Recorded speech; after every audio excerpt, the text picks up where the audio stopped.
2024-এর 18 জুলাই ছাত্র জনতার আন্দোলনে এদিন শহীদ হন শাহজালাল বিজ্ঞান ও প্রযুক্তি বিশ্ববিদ্যালয়ের শিক্ষার্থী রুদ্র সেন।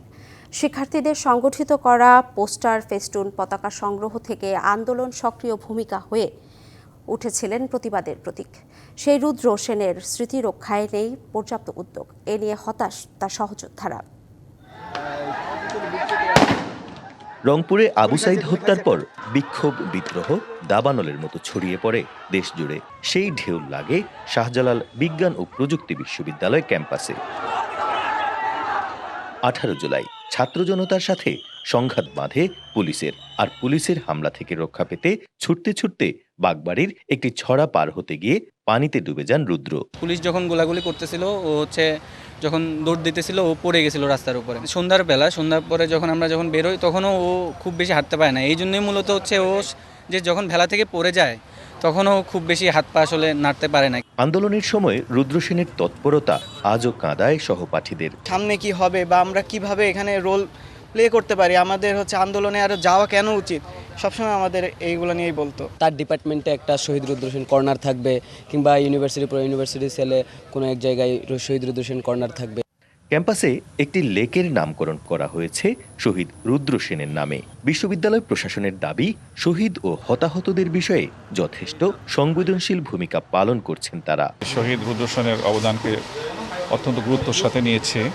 আমরা রুদ্র সেন স্মৃতি একটা লেক অলরেডি আমরা ঘোষণা করেছি। রুদ্র বনকে যদি প্রয়োজনীয় কোনো চাকরির ক্ষেত্রে সহযোগিতা দেওয়া যায়, সেটারও চেষ্টা চলতেছে।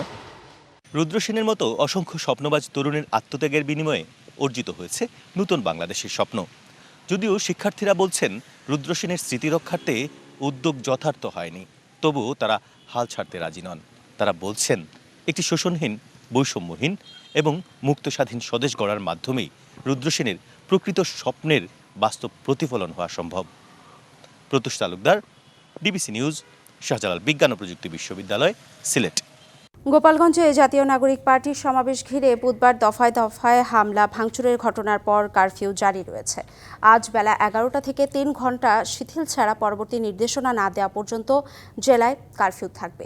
এদিকে সংঘর্ষে হতাহতের পর পরিস্থিতি কিছুটা থমথমে। জেলার বিভিন্ন স্থানে আইনশৃঙ্খলা বাহিনীর টহল জোরদার করা হয়েছে। বাসিন্দাদের মধ্যে বিরাজ করছে চাপা আতঙ্ক। গোপালগঞ্জ জেলা কারাগারে নিরাপত্তা বাড়ানো হয়েছে। এদিকে হামলার ঘটনায় পুলিশের কোনো গাফিলতি ছিল কিনা তা খতিয়ে দেখা হবে বলে জানিয়েছে ঢাকা রেঞ্জের ডিআইজি।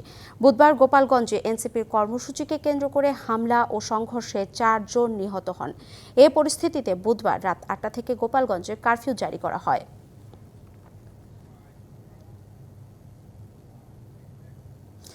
গোপালগঞ্জের সহিংস ঘটনায় উদ্বিগ্ন রাজনৈতিক দলগুলো। নেতাদের শঙ্কা, এ ঘটনাকে কেন্দ্র করে রাজনৈতিক গতিপথ পাল্টে যেতে পারে।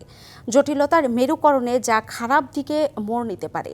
এ ঘটনায় বিএনপি স্থায়ী কমিটির সভায় নিন্দা ও ক্ষোভ প্রকাশের পাশাপাশি সরকারের ব্যর্থতার সমালোচনা করা হয়েছে। নেতাদের দাবি, সরকারকে সর্বোচ্চ কঠোর পদক্ষেপ নিতে হবে। আর এভাবে চলতে থাকলে গৃহযুদ্ধের শঙ্কাও করছেন রাজনীতি বিশ্লেষকরা।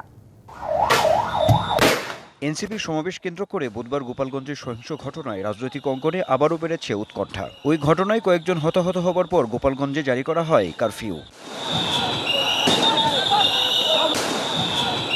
এমন সহিংসতায় দেশব্যাপী ক্ষোভ বিক্ষোভের পাশাপাশি বইতে থাকে নিন্দার ঝড়। বুধবার রাতে বিএনপির স্থায়ী কমিটির বৈঠকে এ নিয়ে উদ্বেগ প্রকাশ করা হয়। বলা হয়, সতর্ক না হলে গণতন্ত্র বিরোধী অপশক্তি সুযোগ পাবে। গোপালগঞ্জের ঘটনাকে গুরুত্বের সঙ্গে নেওয়ার তাগিদ দেন বিএনপির স্থায়ী কমিটির সদস্য আমির খসরু মাহমুদ চৌধুরী। বলেন, রাজনীতিকে জটিল মেরুকরণ থেকে রক্ষা করতে হবে এবং এদের বিরুদ্ধে তো কঠিন ব্যবস্থা নিতে হবে। যারা এই কাজগুলো করেছে তাদের বিরুদ্ধে আইনগত তো আছে, এবং এদেরকে আইডেন্টিফাই করতে হবে এরা কোত্থেকে আসছে, কারা এর পেছনে কী আছে, এটা রুটে যেতে হবে তো, তাই না? নতুন মেরুকরণের কিছু নাই। তাদের রাজনীতিতে ফিরে আসার তো কোনো সুযোগ নেই, পেশি শক্তি দিয়ে কোনো আসার কোনো সুযোগ নেই। সেটা বাংলাদেশের মানুষ তাদেরকে প্রত্যাখ্যান করেছে, তাদেরকে প্রতিরোধ করবে। জামাত সহ অন্যান্য দলের নেতারাও গোপালগঞ্জের ঘটনায় উদ্বিগ্ন। তাদের দাবি, রাজনীতির ঘোলাটে পরিস্থিতি স্বাভাবিক করতে ব্যর্থ হলে সামনে পরিণতি ভয়াবহ হতে পারে। গণতান্ত্রিক উত্তরণের পথে না গেলে যত এটা বেশি অনিশ্চিত থাকবে, তত বেশি ভাগ বিভাজন, হিংসা, বিভেদ, নৈরাজ্য, অরাজকতা এটার কিন্তু আশঙ্কাটা বাড়বে এবং তাতে পতিত ফ্যাসিবাদের ফিরে আসার জমিনটা পরোক্ষভাবে আমরা কিন্তু তৈরি করে না দিই, সেটা কিন্তু একটা বাস্তব একটা আশঙ্কার জায়গাটা থেকেই যাচ্ছে। আমরা আমাদের নেতাকর্মীদেরকে আহ্বান জানিয়েছি সতর্ক থাকার জন্য, সচেতন থাকার জন্য, সোচ্চার থাকার জন্য, যেন ফ্যাসিবাদের শেষ যে অংশটুকু এখানে আছে তারা যাতে আর জনগণকে কোনোভাবে কষ্ট দিতে না পারে। রাজনীতির গতিপথ নিয়ে দুশ্চিন্তা দিন দিনই বাড়ছে উল্লেখ করে বিশ্লেষকদের কেউ কেউ বলছেন, এভাবে চলতে থাকলে গৃহযুদ্ধের দিকে যাবে দেশ। আনইনটেন্ডেডলি, মানে আপনি চান নাই, কিন্তু ঘটনাটা ঘটে গেল কি যে পুরো গোপালগঞ্জবাসী রাস্তা টাস্তা আটকে তারাও আরেকটা অপরাধ করলো, তারা তাদেরকে গণতান্ত্রিক অধিকার দিল না। এখন ভবিষ্যতে যদি আমরা এইভাবেই অগ্রসর হই তাহলে অনিবার্য পরিণতি হবে একটা গৃহযুদ্ধ, এবং এই গৃহযুদ্ধ দিয়ে আমরা কিন্তু গণতন্ত্রে উত্তরণ ঘটাতে পারবো না। সমন্বিত উদ্যোগ ও সর্বদলীয় ঐক্য ছাড়া কোনো সমস্যারই সমাধান হবে না বলেও মনে করেন এ রাজনীতি বিশ্লেষক। সলিউশনের প্রস্তাবটা হলো। Anwar Hossain, DBC news, Dhaka. আজ মুন্সিগঞ্জ ও নারায়ণগঞ্জে জুলাই পদযাত্রা করবে জাতীয় নাগরিক পার্টি এনসিপি। তার আগে বৃহস্পতিবার ফরিদপুর, রাজবাড়ী ও মানিকগঞ্জে পদযাত্রা করে দলটি। এ সময় নেতারা বলেন, ভারতের মদতপুষ্টদের দিয়ে আওয়ামী লীগকে ফেরানোর চেষ্টা হলে তা প্রতিহত করবে দেশের জনগণ। আরও বলেন, মুজিববাদীদের রাজনীতির কোনো স্থান গণতন্ত্রে হতে পারে না। দেশের স্বাধীনতা ও সার্বভৌমত্ব রক্ষায় আওয়ামী লীগকে বিচারের কাঠগড়ায় দাঁড় করানোর দাবি জানান তারা। সন্ত্রাসীদের বিরুদ্ধে ব্যবস্থা না নিলে গোপালগঞ্জ অভিমুখে মার্চ করার হুঁশিয়ারিও দেন দলটির নেতারা। ট্রাম্পের শুল্ক হুঁশিয়ারি সামাল দিতে নাকাল নীতি নির্ধারকরা। উন্নয়নশীল দেশের স্বীকৃতির সময় ঘনিয়ে এলেও সন্তোষজনক প্রস্তুতির উদ্যোগ নেই এখনও। উদ্যোক্তারা বলছেন, এলডিসি উত্তরণের পর বিশ্বজুড়ে বাংলাদেশি পণ্যের প্রতিযোগিতা বাড়বে। এজন্য আগে থেকেই প্রস্তুত না থাকলে রপ্তানি বাণিজ্যে পড়বে চরম ঝুঁকিতে। বিশ্লেষকরাও মনে করেন, বাণিজ্য চ্যালেঞ্জ মোকাবিলার ঘাটতি নিয়ে এলডিসি উত্তরণের দিকে ধীরে ধীরে এগিয়ে যাচ্ছে দেশ। সদ্য বিদায়ী অর্থবছরে পণ্য রপ্তানি থেকে বাংলাদেশের আয় হয়েছে ৪,৮২৮ কোটি বা ৪৮.28 বিলিয়ন মার্কিন ডলার, যার মধ্যে একক দেশ হিসেবে যুক্তরাষ্ট্র থেকেই এসেছে ৮৬৯ কোটি বা ৮.69 বিলিয়ন ডলার। এর মধ্যে আবার ৭০৩ কোটি বা ৭.03 বিলিয়ন ডলারই এসেছে তৈরি পোশাক থেকে। রপ্তানি আয়ের এ অঙ্কই বলে দেয় যুক্তরাষ্ট্রের বাজার বাংলাদেশের জন্য কেন গুরুত্বপূর্ণ। এমন বাস্তবতায় ট্রাম্প প্রশাসনের শুল্ক হুঁশিয়ারিতেই নাকাল নীতি নির্ধারকরা। এর ওপর অনেকটা নীরবেই রপ্তানি বাণিজ্যে ধেয়ে আসছে আর এক চ্যালেঞ্জ, উন্নয়নশীল দেশের স্বীকৃতি। উদ্যোক্তারা বলছেন, অনিবার্য সে চ্যালেঞ্জ মোকাবেলায় প্রয়োজনীয় প্রস্তুতি সন্তোষজনক নয়। এখনো আমাদের এপিআই ইন্ডাস্ট্রিটা আমরা স্বয়ংসম্পূর্ণ হয় নাই, আমাদের R&D আমাদের যথাযথ হয় নাই। এই সক্ষমতা তৈরি করার আমরা অনেক সময় পেয়েছিলাম। অনতিবিলম্বে দ্রুত প্যাটেন্ট প্রোডাক্টগুলোর রেজিস্ট্রেশন যাতে আমাদের স্থানীয় উৎপাদনকারীরা পায় সেটাকে জোর দিতে হবে। বিদেশি কোম্পানি যারা বাংলাদেশের সাথে জয়েন্ট ভেঞ্চার করতে চায় এগুলোকেও আকর্ষণীয় করে দিতে হবে যাতে আমাদের নিজেদের সক্ষমতা তৈরি হয়ে যায়। বিশ্লেষকরা মনে করেন, গ্রাজুয়েশনের সময় ঘনিয়ে এলেও তার চ্যালেঞ্জ মোকাবেলায় সরকার ও বেসরকারি খাতের সমন্বয়ের অভাব আছে। এখনো বাংলাদেশের প্রাইভেট সেক্টরের উদ্যোগী জনগণকে অনেক বেশি সংস্কারের মাধ্যমে বিশ্বব্যাংক হাতে তুলে দাঁড় করাতে চায়। সরকারি যন্ত্রটা কিন্তু প্রাইভেট সেক্টরকে অতটুকু ভালোবাসে না। আমরা যাতে ঠোকর না খাই, পড়ে না যাই, সেই জন্য সরকার এবং ব্যবসায়ী সংগঠনগুলোকে সুষ্ঠুভাবে কাজ করতে হবে, একযোগে কাজ করতে হবে। প্রস্তুতির দীর্ঘ সময় পেলেও তা কাজে লাগাতে পারেনি বাংলাদেশ, তাই ঝুঁকি নিয়েই এখন গ্রাজুয়েশনের দিকে যেতে হচ্ছে। অবশ্যই একটা ঝুঁকি আছে। আমরা এমন সময় এলডিসি থেকে উত্তরণ করব যখন নাকি অনেকগুলি সমস্যা আমাদের অর্থনীতিতে থাকবে। 17-18 মাসের মতো সময় আছে, কারণ শূন্য শুল্ক যখন আর পাবো না তখন তো আমাকে প্রতিযোগিতা আরও আমার কিন্তু বাড়বে। উন্নয়নশীল দেশের স্বীকৃতি এড়ানোর কোনো সুযোগ নেই বাংলাদেশের। আর এই স্বীকৃতি মিললে বাংলাদেশের অর্থনীতি পড়বে বিরাট এক চ্যালেঞ্জের মুখে। আর সেই চ্যালেঞ্জ উত্তরণের জন্য রপ্তানি আয় বাড়ানোর কোনো বিকল্প নেই। মুস্তফা মাহবুব, ডিবিসি নিউজ, ঢাকা। চট্টগ্রামে শিপইয়ার্ডগুলোতে ১৪ বছরে দুর্ঘটনায় ১৭৯ জনের মৃত্যুর পরও শ্রমিকদের সুরক্ষার বিষয়টি নিশ্চিত হয়নি। সুফল নেই সরকারি ও আন্তর্জাতিক নানা তৎপরতার। বারবার দুর্ঘটনার পরও শ্রমিক সুরক্ষায় যথাযথ ব্যবস্থা নেওয়া হচ্ছে না বলে অভিযোগ শ্রমিক নেতাদের। এদিকে পরিত্যক্ত ও বন্ধ থাকা ইয়ার্ডে চোরাই পথে লাইটারের জাহাজ এনে অবৈধভাবে কেটে লোহা বিক্রি করছে একটি সিন্ডিকেট। গেল বছরের ৭ই সেপ্টেম্বর চট্টগ্রামের সীতাকুণ্ডে ব্যবসায়ী শওকত আলী চৌধুরীর মালিকানাধীন এসএন কর্পোরেশন শিপইয়ার্ডে জাহাজ ভাঙার সময় ভয়াবহ বিস্ফোরণে দগ্ধ হন ১২ শ্রমিক, পরে মারা যান ৬ জন। গত ১০ বছরের প্রতিষ্ঠানটির ৩টি শিপইয়ার্ডে দুর্ঘটনায় মৃত্যু হয়েছে অন্তত ১৬ শ্রমিকের। এরপরও সতর্ক হয়নি এসএন কর্পোরেশন। এই বিষয়ে জানতে এনায়েত বাজার প্রতিষ্ঠানটির কার্যালয়ে গেলে ক্যামেরার সামনে কথা বলতে রাজি হননি কেউ। একসময় ১৫০টির বেশি শিপইয়ার্ড থাকলেও করোনা মহামারী ও ডলার সংকটে পড়ে তা ঠেকেছে ৩০ থেকে ৩৫টিতে। ৩ বছর ধরে হংকং কনভেনশনের শর্ত মেনে গ্রিন শিপইয়ার্ডে রূপান্তর হয়েছে মাত্র ১৩টি। শ্রমিক নেতাদের অভিযোগ, জাহাজ ভাঙা শিল্পে মানা হচ্ছে না শ্রম আইন, গড়ে তোলা যায়নি নিরাপদ কর্মক্ষেত্র। আমি দায়ী করব প্রথমত মালিকরা, তারা যথাযথ ব্যবস্থা নেই না। তারপরে দায়ী প্রশাসন, যারা এটার দায়িত্ব পালন করা না দেখলে এটা বন্ধ করে দেওয়া, করে না। অ্যাক্সিডেন্টটা ঘটে গেলে ৩ মাসের জন্য বন্ধ করে, ৩ মাস পরে আবার শুরু করে যথারীতি। যে সকল শিপ ব্রেকিং ইয়ার্ড আপনার গ্রিন সার্টিফাইড না, তারা জাহাজ ভাঙার জন্য আর আমদানি করতে পারবে না। জাহাজ ভাঙায় নিরাপত্তা এবং পরিবেশ সুরক্ষা নিশ্চিত করার জন্যই সকল শিপ ব্রেকিং ইয়ার্ডকে গ্রিন সার্টিফাইড হতে হবে। গেল ১৪ বছর চট্টগ্রামে শিপইয়ার্ডের দুর্ঘটনায় প্রাণ গেছে ১৭৯ জনের, আহত হন ৫০০র বেশি শ্রমিক। কাগজ কলমে নানা নিরাপত্তামূলক ব্যবস্থার কথা বলা হলেও উন্নতি নেই পরিস্থিতির। এতে বহুপক্ষীয় গাফলতি দেখছেন বিশেষজ্ঞরা, যদিও তা স্বীকার করতে নারাজ ইয়ার্ড মালিকরা। কোনো শিপ ব্রেকার্স বা কোনো মালিক চায় না যে কোনো ইয়ার্ডে একটা দুর্ঘটনা ঘটুক। ফিল্ড ম্যানেজমেন্টে যারা থাকে অনেক সময় তাদের অবহেলার কারণও কি হয়, আর কিছু এক্সপ্লোশন হয় যেগুলি হয়তো আমাদের দেশে এখন এমন কোনো প্রযুক্তি আবিষ্কৃত হয় নাই যে জাহাজের থেকে সম্পূর্ণরূপে গ্যাস নিষ্কাশন করে ফেলবে। স্ক্র্যাপ জাহাজ কাটার জন্য ইয়ার্ডে আনার আগে শিল্প মন্ত্রণালয়, পরিবেশ অধিদপ্তর সহ ৫ দপ্তরের অনুমতি লাগে। সংশ্লিষ্টদের চোখ ফাঁকি দিয়ে পরিত্যক্ত ও কয়েকটি বন্ধ ইয়ার্ডে ৬ মাসে শতাধিক লাইটারেজ জাহাজ কেটেছে সিন্ডিকেট চক্র। এতে বিপুল রাজস্ব হারানোর পাশাপাশি ক্ষতি হচ্ছে পরিবেশের। পরিবেশ অধিদপ্তরের পক্ষ থেকে শিপইয়ার্ডে নিয়মিত পরিদর্শন করা হয়। সম্প্রতি গত সপ্তাহে আমরা 4টা ইয়ার্ডকে পরিবেশগত ছাড়পত্রের ভায়োলেশনের কারণে অ্যাজ পার আমাদের আইন অনুযায়ী ৪ লক্ষ টাকা জরিমানা করা হয়েছে এবং এটা কন্টিনিউয়াস প্রসেস, এটা প্রতি সপ্তাহে হচ্ছে। সংশ্লিষ্টদের নজরদারির অভাবে পরিত্যক্ত ইয়ার্ডগুলোতে লাইটারেজ জাহাজ কেটে বিক্রি করা হচ্ছে। এটি বন্ধ না হলে জাহাজ ভাঙা শিল্পে ব্যাপক ক্ষতির শঙ্কা ইয়ার্ড মালিকদের। মাসুদুল হক, ডিবিসি নিউজ, চট্টগ্রাম। রাজধানী বাজারে এ সপ্তাহে নিত্যপণ্যের দরদাম কেমন তা জানাতে মোহাম্মদপুর কৃষিবাজার থেকে আমাদের সাথে যুক্ত হচ্ছেন সহকর্মী মোস্তফা মাহবুব। বিস্তারিত জানতে চলে যাচ্ছি তার কাছে।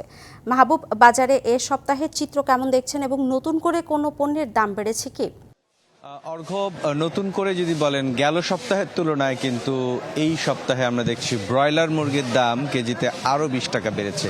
গেল সপ্তাহে আমরা রাজধানীর বাজারে দেখেছি ব্রয়লার মুরগি বিক্রি হচ্ছিল খুচরা পর্যায়ে ১৬০ টাকা, ১৫০ টাকা এই দরে। সেটি কিন্তু মোহাম্মদপুরের এই বাজারে আমরা দেখছি ১৮০ টাকা কেজি দরে বিক্রি হচ্ছে। বিক্রেতারা যেমনটা জানিয়েছেন গেল সপ্তাহের তুলনায় দাম কিন্তু কেজিতে প্রায় 20 টাকা বেড়েছে। এছাড়া সোনালী মুরগি সেটি কিন্তু 290 থেকে 300, 310 এই দরেই বিক্রি হচ্ছে। ডিমের দামও একই দামে বিক্রি হচ্ছে বলা চলে। আর স্বস্তি ফিরেছে, আমরা গেল সপ্তাহে যেমন দেখেছিলাম টানা বৃষ্টির কারণে সবজির দামে এক ধরনের অস্থিরতা দেখেছিলাম, বিশেষ করে বেগুন মানভেদে কিন্তু 120 থেকে 160, 50 এই দরে কিন্তু বিক্রি হচ্ছিল। সেখানে কিন্তু কিছুটা স্বস্তি এসেছে। আজকে আমরা যেমন দেখছি গোল বেগুন সেটি কিন্তু 100 টাকা কেজি দরে বিক্রি হচ্ছে। এছাড়া লম্বা বেগুনটি সেটিও কিন্তু 70 থেকে 80 এই দরে কিন্তু বিক্রি হচ্ছে। একই সাথে বলা চলে যে কাঁচা মরিচ আমরা দেখেছি গেল সপ্তাহে 400 টাকা ছাড়িয়ে গিয়েছিল, 400, 420 এই দরেও কিন্তু রাজধানীর বিভিন্ন জায়গায় বিক্রি হতে দেখেছি আমরা। সেই জায়গায়ও কিন্তু একটু স্বস্তি এসেছে। কাঁচা মরিচ আজকে মোহাম্মদপুর কৃষি বাজারে বিক্রি হচ্ছে 260 থেকে 240, 250 এই দরে কিন্তু মান ভেদে কাঁচামরিচ বিক্রি হচ্ছে। এছাড়া অন্য প্রায় সব সবজিরই গেল সপ্তাহে আমরা দেখেছিলাম 5 টাকা 10 টাকা দাম বেড়েছিল, সেই অস্থিরতাটা কিন্তু খানিকটা কমেছে। আজকে যেমন কাঁচা পেঁপে আমরা দেখছি 30 টাকাতেও পাওয়া যাচ্ছে, সেটি কিন্তু গেল সপ্তাহেও আমরা দেখেছি কোনো বাজারে 40 টাকা 45 টাকা কেজি দরেও বিক্রি হয়েছে। তো বিক্রেতারাই যেমনটা বলছেন যে এই সপ্তাহে বৃষ্টির প্রকোপ কিছুটা কম থাকায় কিন্তু এই সবজি বা এই সমস্ত কাঁচা পণ্যের সরবরাহ কিন্তু পর্যাপ্ত এসেছে এবং যে কারণে আসলে দাম আবারও কমে এসেছে এবং একই সঙ্গে এছাড়া আপনি জানেন যে গেল কয়েক সপ্তাহ ধরেই কিন্তু যেটি চালের দাম সেটি কিন্তু অস্বাভাবিক বেশি। আজকেও আমরা দেখছি এই খুচরা মোহাম্মদপুরের এই বাজারে খুচরায় সরু চাল সেটি কিন্তু 80 থেকে 85, কোনোটি খুব ভালো মানের সেটি হয়তো 90 বা তারও বেশি দামে বিক্রি হচ্ছে।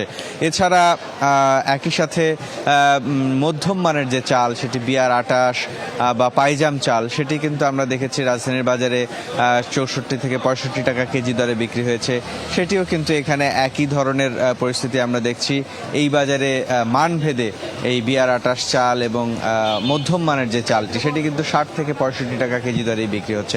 সার্বিকভাবে বলা যায় গেল সপ্তাহের তুলনায় বেশ কিছু পণ্যের দাম আসলে কমে এসেছে বা স্বাভাবিক পর্যায়ে এসেছে এবং দু একটি পণ্যের দাম কিন্তু গেল সপ্তাহের তুলনায় বেড়েছে। যেমন ব্রয়লার মুরগির দাম বেড়ে বিক্রি হচ্ছে 180 টাকা কেজি দরে। এই ছিল এখন পর্যন্ত। ধন্যবাদ আপনাকে। ডেঙ্গু সংক্রমণে ভয়াবহ সময় পার করছে গোটা দেশ। চলতি মাসের প্রথম 15 দিনেই ডেঙ্গু সংক্রমণে আক্রান্ত ছড়িয়েছে 5,500। বিশেষজ্ঞরা বলছেন জনবল সংকট, প্রযুক্তির সীমাবদ্ধতা ও কার্যকর পরিকল্পনার অভাবে পৌরসভা বা সিটি কর্পোরেশনগুলো মশক নিধনে কাঙ্ক্ষিত সাফল্য অর্জন করতে পারছে না।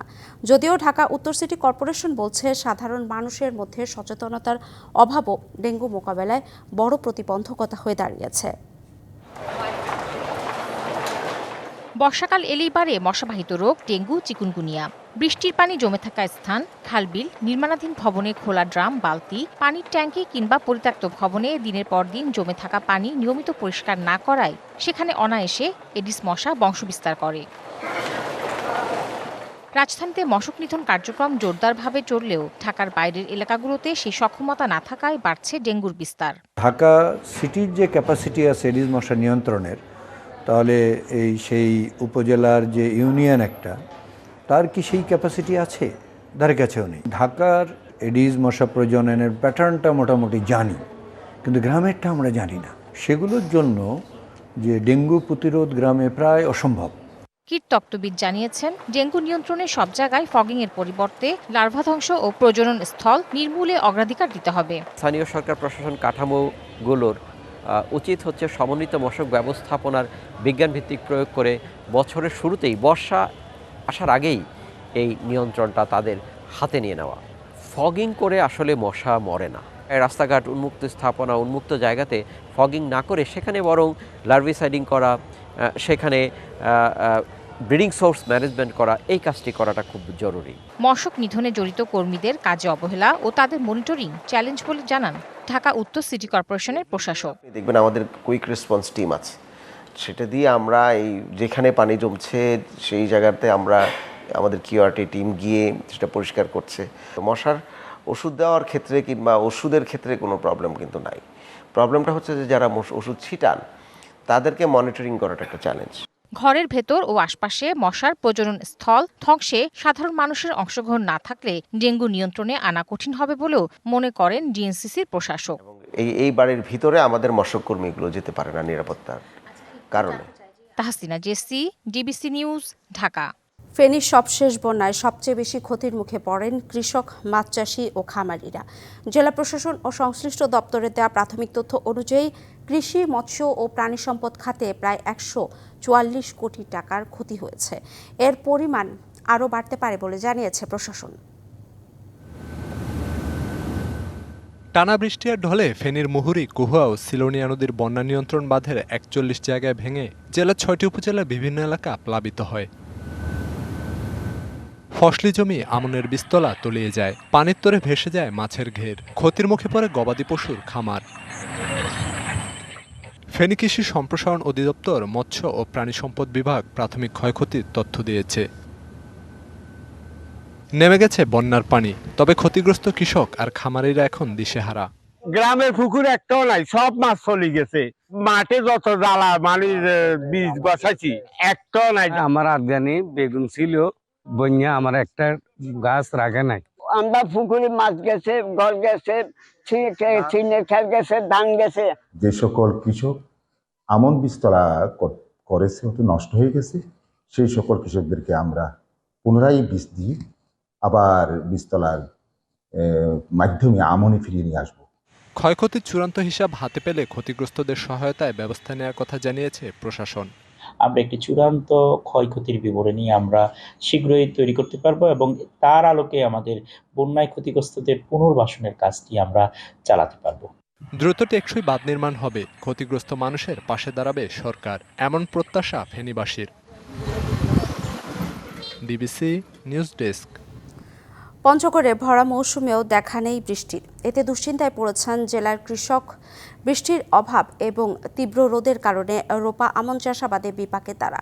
গেল বছর এই সময়ে আমন চাষাবাদ শেষ হলেও এবার এখন পর্যন্ত তেমনভাবে ধান বোনা শুরুই করা যায়নি। তবে যাদের সেচ যন্ত্র রয়েছে তারা সেচ দিয়ে ফসল উৎপাদন শুরু করেছে। কৃষি বিভাগ আশা করছে বৃষ্টি হলে আমনের চাষ শুরু হবে পুরো দমে। আষাঢ় শেষ করে শ্রাবণ মাস শুরু হলেও পঞ্চগড়ে দেখা মেলেনি বৃষ্টির। কখনো কখনো আকাশে হালকা মেঘের দেখা মিললেও তা ক্ষণিকেই মিলিয়ে যাচ্ছে উত্তপ্ত সূর্যের প্রখর রোদে। ভরা বর্ষা মৌসুমে জেলায় বৃষ্টিপাত না হওয়ায় শুষ্ক জমি নিয়ে বিপাকে কৃষক। উপায় না পায় গাড়া শুরু করছি, কেউ কেউ অপেক্ষা হইতে হইতে, কেউ তো গাড়ার সুযোগে পানি এলাও তো গাড়াও পারেনি। অনাবৃষ্টির কারণে মাটি শুকায় যাচ্ছে এবং ফেটে যাচ্ছে। চলতি মৌসুমে বাধ্য হয়ে অনেকে সেচের মাধ্যমে চালাচ্ছেন আমন ধান বোনার কাজ। এতে একদিকে উৎপাদন ব্যয় বেড়েছে কয়েক গুণ, অন্যদিকে সঠিক সময়ে আমনের চারা বুনতে না পেরে ফসল নিয়ে দুশ্চিন্তায় চাষিরা। অপেক্ষা করতে হতে এখন আমরা ছেলে মেশিন দিয়ে কাল সন্ধ্যা পানি দিছি, আজকে লোক দিয়ে গাড়ি নেছে ধান চাষ করে নেয়। গাড়ভার তো লাগছে, বিচন নষ্ট হয়ে যাচ্ছে, আর এখন মেশিন দিয়ে পানি দিয়ে গাড়াছি। মৌসুমের তুলনায় বৃষ্টিপাত কম হওয়ায় কৃষি বিভাগও পরামর্শ দিচ্ছে সেচের মাধ্যমে আমন রোপণের। চাষি পর্যায়ে আমরা আমাদের কৃষি সম্প্রসারণ বিভাগের পক্ষ থেকে তাদেরকে সম্পূরক সেচ ব্যবহার করে যত দ্রুত সম্ভব যাতে চারার বয়স বৃদ্ধি না হয়, এই অবস্থায় যেন তারা রোপা আমন লাগান, এ বিষয়ে আমরা চাষিদেরকে পরামর্শ দিচ্ছি, লিফলেট বিতরণ করছি। এবার পঞ্চগড় জেলায় 1,30,000 হেক্টর জমিতে রোপা আমন চাষের লক্ষ্যমাত্রা নির্ধারণ করা হয়েছে। DBC news desk. গাজায় ইসরায়েলি হামলায় একদিনে 56 ফিলিস্তিনি নিহত হয়েছেন। এর মধ্যে গাজার একমাত্র ক্যাথলিক চার্চে হামলায় 3 জন ও 10 জন আহতের ঘটনায় বিশ্বজুড়ে নিন্দার ঝড় উঠেছে। গাজার দক্ষিণাঞ্চলের একটি শরণার্থী শিবিরেও ইসরায়েলি হামলায় শিশু, নারীসহ 5 জন নিহত হয়েছেন। ইসরায়েল ঘোষিত নিরাপদ অঞ্চল আল মাওয়াসিতেও হামলা চালিয়েছে নেতানিয়াহু বাহিনী, আহত হয়েছেন 20 জন। এছাড়া পশ্চিম তীরের নাবালুস শহরে অভিযান চালিয়েছে ইসরায়েলি বাহিনী, আটক করা হয়েছে বেশ কয়েকজনকে। বিধ্বস্ত হয়েছে বেশ কিছু ভবন। এদিকে আন্তর্জাতিক চাপের মুখে গাজার চার্চের হামলার কথা স্বীকার করে একে ভুল বলে উল্লেখ করেছেন ইসরায়েলি প্রধানমন্ত্রী বেনিয়ামিন নেতানিয়াহু। এবার দেখে নেব আজকের জাতীয় দৈনিক পত্রিকাগুলোর প্রধান শিরোনাম। প্রথমেই আমরা চলে যাব প্রথম আলোতে। প্রথম আলোর শিরোনামটি দেখে নেব। সংঘাতের ইঙ্গিত ছিল স্পষ্ট, নিরাপত্তা প্রস্তুতি নিয়ে প্রশ্ন। স্থানীয় এনসিপি হামলার আশঙ্কা কথা পুলিশকে জানিয়েছিল এবং বিভিন্ন এলাকা থেকে আওয়ামী লীগের নেতাকর্মীরা এসে শহরের অলিগলিতে অবস্থান নেন। কয়েকদিন ধরেই চলছিল এ হামলার প্রচারণা। এরপরে চলে যাব আমরা সমকালে। আগের সব সংস্কার নিবন্ধন বাতিল, কমল পর্যবেক্ষকের বয়সও। উপদেষ্টা পরিষদের অনুমোদন পেল ভোটার তালিকা আইন সংশোধন। ভোটার হওয়ার সুযোগ পাচ্ছে 60 লাখ তরুণ এবং পর্যবেক্ষকদের শিক্ষাগত যোগ্যতা ন্যূনতম এইচএসসি। এরপরে আমরা দেখে নেব যুগান্তরের প্রধান শিরোনামটি। দিল্লি থেকে একাধিক অডিও বার্তা, হাসিনার নির্দেশেই হয় হামলা এবং বিদেশে বসে আন্দোলন সমন্বয় করেন আওয়ামী লীগের প্রেসিডিয়াম সদস্য শেখ ফজলুল করিম সেলিম, আব্দুর রহমান সহ বেশ কয়েকজন সিনিয়র নেতা। গোপালগঞ্জ দলের নেতাকর্মীদের সংগঠিত করা হয়েছিল এবং উদ্দেশ্য ছিল এনসিপির শীর্ষ নেতাদের হত্যা করা। এরপরে আমরা দেখে নেব কালবেলার শিরোনামটি। ঐকমত্য কমিশনের ঐক্য কতদূর? সংশ্লিষ্টরা বলছেন, বৈঠকে বিভিন্ন সংস্কার প্রস্তাবের কিছু বিষয়ে ঐকমত্য পোষণ করলেও অধিকাংশ বিষয়ে কাঠামোগত পদ্ধতি নিয়ে রাজনৈতিক দলগুলোর মধ্যে অনৈক্য অদ্বিমত থেকেই যাচ্ছে। ফলে সংস্কার প্রস্তাবিত বিষয়গুলো নিয়ে জটিলতা বেড়েই চলছে। এরপর আমরা দেখে নেব বাংলাদেশ প্রতিদিন। উপদেষ্টা পরিষদে 3 অধ্যাদেশ অনুমোদন, তফসিলের 1 মাস আগেও ভোটার হওয়া যাবে। এতে আগামী নির্বাচনে বিপুল সংখ্যক তরুণ ভোটাধিকার প্রয়োগ করতে পারবেন বলে আশা করা হচ্ছে। এরপরে আমরা দেখে নেব ইত্তেফাক। এসএসসির ফলাফলে উদ্ভট যত ভুল। ঠাকুরগাঁওয়ে এক বিষয় পরীক্ষা দিয়ে 3 বিষয়ে ফেল 25 শিক্ষার্থী, ব্যবহারিক পরীক্ষায় অর্ধেক নম্বরের ভিত্তিতে মূল্যায়ন এবং বগুড়ায় 883 শিক্ষার্থীর ফল সংশোধনের নির্দেশ।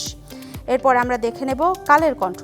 সাম্প্রতিক ঘটনায় বিএনপির পর্যবেক্ষণ, নির্বাচন ঠেকাতে ষড়যন্ত্র করা হচ্ছে। নাম প্রকাশে অনিচ্ছুক দলের একজন গুরুত্বপূর্ণ নেতা কালের কণ্ঠকে বলেন, একটি মহল নির্বাচন ঠেকাতে ষড়যন্ত্রে জড়িত আছেন, কিন্তু এই পরিস্থিতি জটিল করে তুলতে চাইছেন না বলে কারণ নাম উল্লেখ করে কিছু বলছেন না।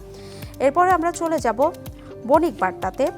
তীব্র গাড়ি সংকটে বাংলাদেশ পুলিশ সদর দপ্তর বলছে, যানবাহনের অভাবে যথাযথ নাগরিক সেবা দেওয়া সম্ভব হচ্ছে না এবং লক্কর গাড়ি নিয়ে দ্রুত ঘটনাস্থলে পৌঁছাতে পারছেন না বাহিনীর সদস্যরা। অন্যান্য ইউনিটের কাজও ব্যাহত হচ্ছে প্রয়োজনীয় বাহন না থাকায়।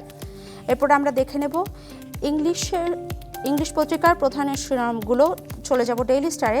Fundamental reforms non negotiable, Yunus tells consensus Commission. He made the statement during a meeting of Commission at State Guest House, Jamuna last night, according to the source. এরপর আমরা দেখে নেব business standard. NBR withdraws advance tax on imports of cotton, man-made fibers.